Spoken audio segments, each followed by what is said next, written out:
ধাওয়া পাল্টা ধাওয়া, ইটপাটকেল নিক্ষেপ। জাতীয় পার্টি ও গণ অধিকার পরিষদের সংঘর্ষে রণক্ষেত্রে পরিণত হয় রাজধানীর কাকরাইল।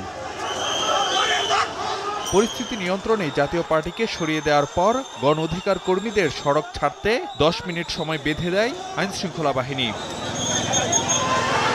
নির্দেশনা মতো সড়ক না ছাড়াই লাঠিচার্জ করা হয় গণ অধিকার পরিষদের কর্মীদের। ধাওয়া করে বিজয়নগরে নিয়ে যায় আইনশৃঙ্খলা বাহিনী। এতে আহত হন দলটির সভাপতি নুরুল হক নূর সহ বেশ কয়েকজন।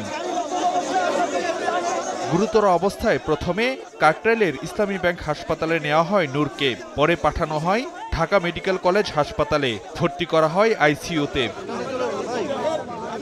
হামলার ঘটনায় শনিবার দুপুরে সারা দেশে বিক্ষোভের ডাক দিয়েছে গণ অধিকার পরিষদ। জড়িতদের চিহ্নিত করে ব্যবস্থা নিতে সরকারকে দেওয়া হয় 24 ঘন্টার আলটিমেটাম। আজকে নুরুল হক নূর আইসিইউতে বাঁচবে কি মারা যাবে সেটির নিশ্চয়তা আমরা দিতে পারছি না। ডাক্তার সাহেব ইনফরমেশন দিয়েছেন নুরুল হক নূরের মস্তিষ্কে রক্তক্ষরণ হচ্ছে। যারা হামলা চালিয়েছে তাদের বিরুদ্ধে ব্যবস্থা নিতে হবে। সময় 24 ঘন্টা, এর মধ্যে এদেরকে চিহ্নিত করে শাস্তির আওতায় আনতে হবে, অন্যথায় আমরা কিন্তু যমুনা ঘেরাও করব। এইবার কিন্তু গণ অধিকার পরিষদ একা একা ঘেরাও করবে না। নূরকে দেখতে হাসপাতালে এসে ক্ষোভ জানান বিভিন্ন দলের নেতারা, দাবি জানান বিচারের।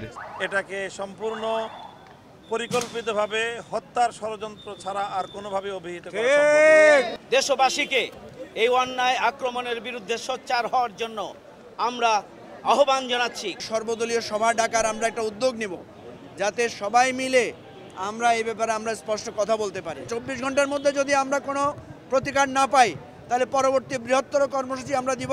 তখন কিন্তু এই আন্দোলনকে আর থামানো যাবে না। আমরা দেখতে চাই সরকার এইটার জবাব সঠিকভাবে দিবে। আর প্রধান উপদেষ্টার প্রেস সচিব জানান, তদন্ত করা হবে পুরো ঘটনার। তার উপরে আঘাত খুবই ন্যাক্কারজনক একটা ঘটনা, আমরা এটা নিন্দা করি।